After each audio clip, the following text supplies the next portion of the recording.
नैनों ने चुना, हाथों ने बुना, नैनों ने चुने, हाथों ने बुने, नैनों ने चुने, हाथों ने बुने, मेहनत काले सूत सुनहरा, कहाँ बिछाए समझ न पाए। नैनों ने चुने, हाथों ने बुने, मेहनत काले सूत सुनहरा, कहाँ बिछाए समझ न पाए। खोजे हम सपनों की धरा, खोजे हम सपनों की धरा, खोजे हम सपनों की धरा, खोजे हम सपनों की धरा, खोजे हम सपनों की धरा। यहाँ क्या होगा? यहाँ हम सभी एडोलसेंस अपने कुछ सवाल लेकर आए हैं। तो फिर यहाँ हमें हमारे कुछ सवालों के जवाब मिल सकते हैं। कैसे सवाल? मेरा तो सवाल है कि मैं अपने गोल कैसे अचीव करूँ। फिर तो मैं भी पूछूंगा कि मेरे कम मार्क्स क्यों आते हैं। हाँ यार, मैं भी यही सवाल करूँगा, मेरे कम मार्क्स आते हैं तो मेरी माँ मुझे पीटती क्यों है। अरे कौन है जो हमारे सवालों का जवाब देगा?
अच्छा, ये भी तो पूछा जा सकता है कि हम ये कैसे जाने कि हम बच्चों से बड़े हो रहे हैं।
अंकल, ये कैसे हुआ?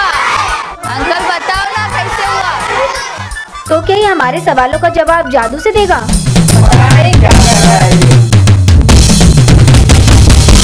अरे ये परी कौन है? नमस्कार किशोर बालकों। नमस्कार। आप सभी बच्चे अपना अपना स्थान ग्रहण कीजिए। शायद यही हमारे सवालों का जवाब देगी। तो किशोर बालकों, सबसे पहले मैं आपको अपना परिचय दूंगी। मेरा नाम है पायल और मैं आज आप लोगों को एक किस्सा सुनाऊंगी। मगर हमको इनका परिचय तो दीजिए, ये तो कुछ बोलते ही नहीं। इनका नाम है खोजी। खोजी साहब ने ही तो मुझे यहाँ बुलाया है। लेकिन ये बोलते क्यों नहीं? इन्हें बोलने की भला क्या जरूरत है? इनकी आवाज मैं हूँ, आप भी हैं। ये चाहते हैं कि इनकी बात ये नहीं बल्कि हम सभी बोले। तो आइए किस्से पर गौर फरमाएं। ये किस्सा चित्रों के माध्यम से आप तक पहुंचेगा। तो आइए शुरू होती है हमारी चित्रकथा, रिक लिटिल की खोज। रिक लिटिल सात समंदर पार के अमेरिका देश का रहने वाला 18 वर्ष का नौजवान एक दिन अपनी कार ड्राइव कर रहा था।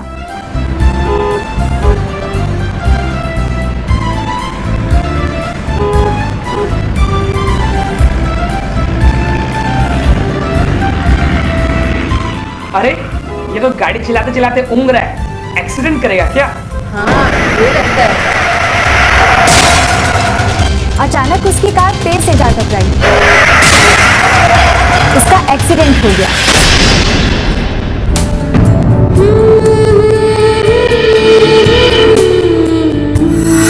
रिक लिटिल को हॉस्पिटल पहुंचाया गया। हॉस्पिटल में पड़े पड़े रिक लिटिल हॉस्पिटल की सिर्फ छत ही देख सकता था। उस छत में उसने जिंदगी की ना जाने कितनी परछाइयां देखी।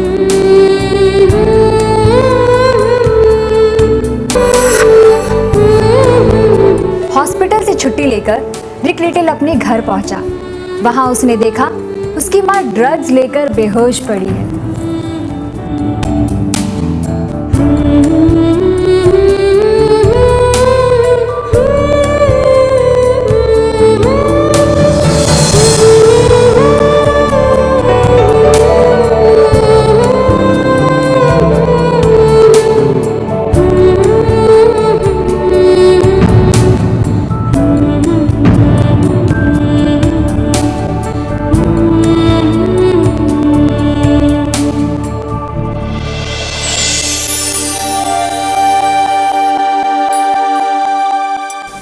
सोच में डूबा हूं मैं, जिंदगी क्या चीज है। रिश्ते नाते और मैं सब नाक फनी से सवाल हैं। इन सवालों में छुपी है मेरे जैसे और कितनों की छटपटाहट। उलझे हैं इनमें ही हर कदम और राह हर। आज जो मैं पढ़ रहा हूं, लिख रहा हूं, क्या है वहां उत्तर कोई जो हो सही, जिंदगी की उलझनों के गणित को सुलझा सके।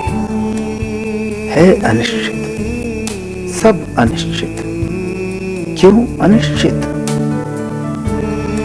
छोड़ देता हूं पढ़ाई में फिलहाल, जूझता हूं अब जिंदगी का खोजने हल में मुकम्मल। वाह वाह, 30 वर्ष की आयु के ये नौजवान, पूछा सबसे, कह रहे हैं सब यही। पाठशाला हो या विद्यालय कोई है सभी के पास, खोई खोई बात आधी। 120 विद्यालयों से आवाज आई बार बार, है कोई जो बताए हैं कहां पर हम खड़े। जैसे उड़ जहाज को पंछी पुनि जहाज पे आवे, जैसे उड़ जहाज को पंछी पुनि जहाज पे आवे। अपने मन की कर डाले फिर सोच और सुस्तावे, सागर गगन बीच की दूरी बार बार नप जावे। छोटे पंख बड़े मंसूबे पवन देख शर्मावे, ऐसे अपनी मुट्ठी में भी सूरज बिजली बदरा। खोजे हम सपनों की धरा, खोजे हम सपनों की धरा, खोजे हम सपनों की धरा, खोजे हम सपनों की धरा, खोजे हम सपनों की धरा।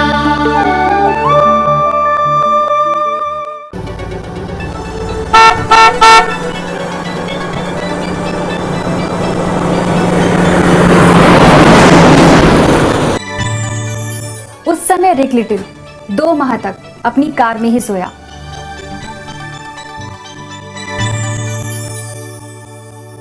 मात्र $60 में उसने अपना खर्चा चलाया। ज्यादातर मूंगफली के दाने और मक्खन पर ही जिंदा रहा। किसी किसी दिन तो उसे भूखा भी रहना पड़ता था।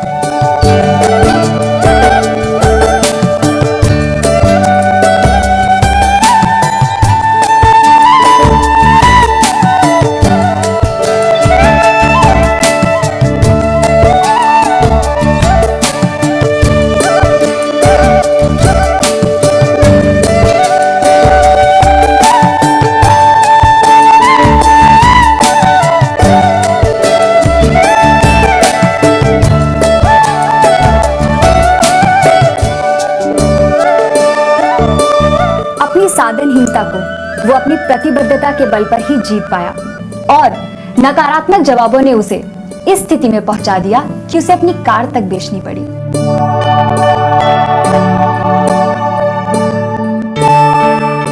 यहां तक कि उसको कपड़े भी अपने दोस्तों से मांगने पड़े।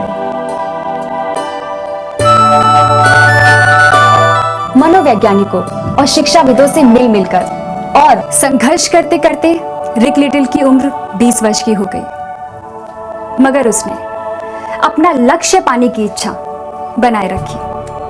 अनेक प्रतिष्ठानों पर जा जाकर उसने अपने प्रपोजल सम्मिलित किए, मगर सफलता नहीं मिली।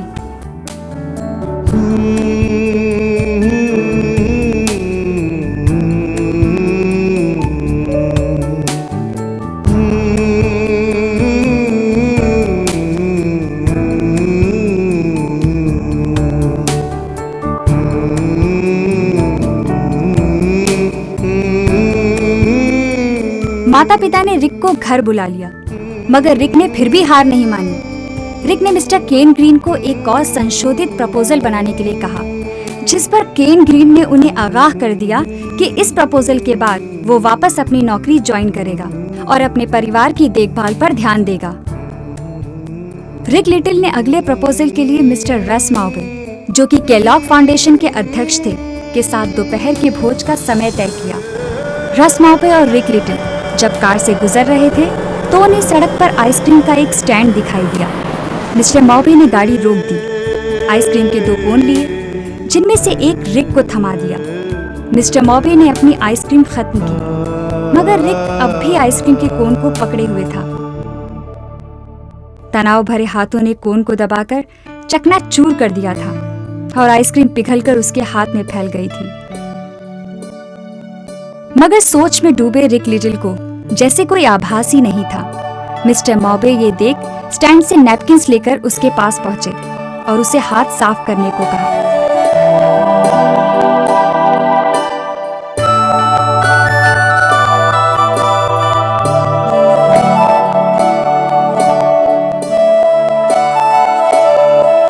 अब कार उस स्थान की ओर रवाना हो रही थी जहां दोनों को भोज के लिए जाना था, मगर रिक लिटिल यही सोचता रहा कि मिस्टर मॉबे सोच रहे होंगे कि जो व्यक्ति एक आइसक्रीम की कोन नहीं संभाल सकता, वो भला इतने बड़े प्रोजेक्ट को कैसे संभालेगा।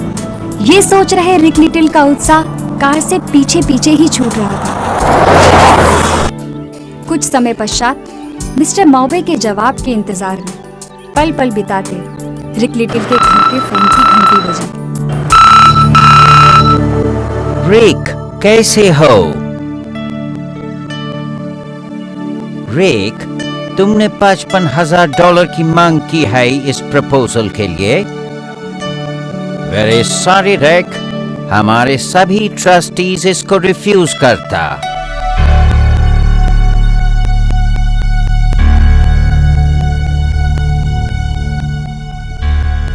मुझे मालूम था, फिर भी मैं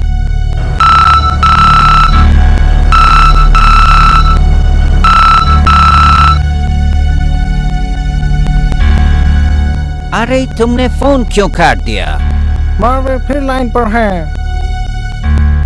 हेलो, भाई तुम्हारे जैसा आदमी इतनी जल्दी डिसअपॉइंट कैसे हो सकता? पूरी बात सुने बिना फोन काट दिया। Very bad. मैंने कहा $55,000 के लिए सभी ट्रस्टीज ने एक साथ मना कर दिया है, मगर सभी ने एक आवाज से तुम्हें $1,30,000 देने का फैसला किया है। नैनों ने चुना, What? हाथों ने बुना। एक कोशिश की है मैंने, एक कोशिश की है मैंने जो दे सके आपके उन खूबसूरत सवालों के जवाब, जिनसे आप संवारेंगे सूरजमुखी से अपने ख्वाब। रिक लिटिल की खोज की अब 9 कलाएं, जानेंगे किशोर, शिक्षक, अभिभावक लेंगे बलाएं। उद्देश्य, लक्ष्य का निर्धारण व आत्मविश्वास, जिसे पाना होता है दुनिया में आकर ही, नहीं होता जन्म से किसी के पास। भावनाओं का प्रबंधन, सामाजिकता और विशिष्ट सोच का धन, संबंधों की संवार का कौशल, समस्याओं को सुलझाना निर्णय लेने का बल, बुरे प्रभाव और दबाव को ना कहना, सपनों की धारा श्रृंखला से सीखना और अपनाना। ये सुंदर बने निश्चय, हिम्मत और ताकत के आजमाने से। पेरेंट्स की कुछ भी नहीं सुनते हैं कि तुमको इस तरह पहनना चाहिए या क्या है, वो यही मानते हैं कि पेरेंट्स गलत हैं और हमारे फ्रेंड्स जो पहनते हैं वही सही है। मीनू, मैं तुमसे बात कर रही हूँ, तुम सुन रहे हो? हाँ माँ, मैं सुन रही हूँ। आज ट्यूशन 4 बजे नहीं बल्कि 5 बजे जाना है। वो तो मेरी बात पूरा सुनती भी नहीं हूँ। हाँ तो बच्चों, ये थी हमारे रिक लिटिल की खोज की कहानी। कैसी लगी आपको? मजा आया ना? आइए अब हम समाज के अन्य वर्गों के लोगों के विचार भी जानें, जिनका संपर्क Lions quest skill for adolescence से पहले हो चुका है। ग्रैंडपेरेंट्स, दादा दादी, नाना नानी, teachers, they understand, they realize, समझे इस प्रोग्राम की महत्वता को। मेरा नाम आकांक्षा मुंद्रा है। मैंने ये कोर्स 10 साल पहले किया था और तभी हमें सिखाया गया था कि पीयर प्रेशर को ना कैसे बोला जाता है और कॉन्फिडेंस लेवल कैसे बढ़ाया जाता है। मैंने ये ज़रूर सीखा था कि हमें ज़िंदगी में अच्छे और बुरे एक्सपीरियंसेस मिलते हैं, सही और गलत लोग मिलते हैं, और हमें ये पता होना चाहिए कि हमें किस चीज़ को सिलेक्ट करना है। अब हम चाहेंगे कि आप समाज के प्रतिष्ठित और प्रतिभाशाली महानुभावों के विचार इस कार्यक्रम के बारे में क्या है उन्हें भी जानें। तो मिलिए लायन महेंद्र अमर सूर्या जी से, जो कि लायंस क्लब्स इंटरनेशनल के प्रेसिडेंट हैं। As President of the International Association of Lions Clubs for the year 2007-2008, I would like to request all viewers to look at this program and follow the program carefully, because I'm sure it will be of great use to you, your family, especially the young people who are part and parcel of your family. So I wish you all success and I hope that you will follow this program seriously and make use of it. Thank you. अब जानिए विचार lion Ashok Mehta जी के। This program, because it's going to be so very important, is a nation building program, a program which will teach children art of saying no to bad things of life.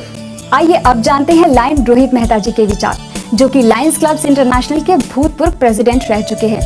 आप ही को Lions quest को भारत में लाने का श्रेय जाता है। A number of times evaluations have been done throughout the world and it has proved that the children have positively been benefited. I would ask all of you to see this program, try to understand it and help your children.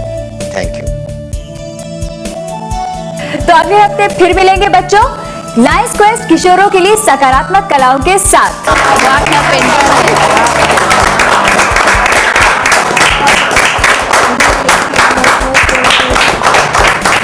आपको हमारा programme कैसा लगा? हमें अपने विचार सुझाव अवश्य भेजिए। हमारा पता है Lions quest in India foundation, D94, परिसीमा, लाल बंगले के पास, CG रोड, अहमदाबाद 6, भारत। आप हमें फोन भी कर सकते हैं। फोन नंबर है 079-264-07196। फोन नंबर एक बार फिर से सुन लीजिए, 079-264-07196।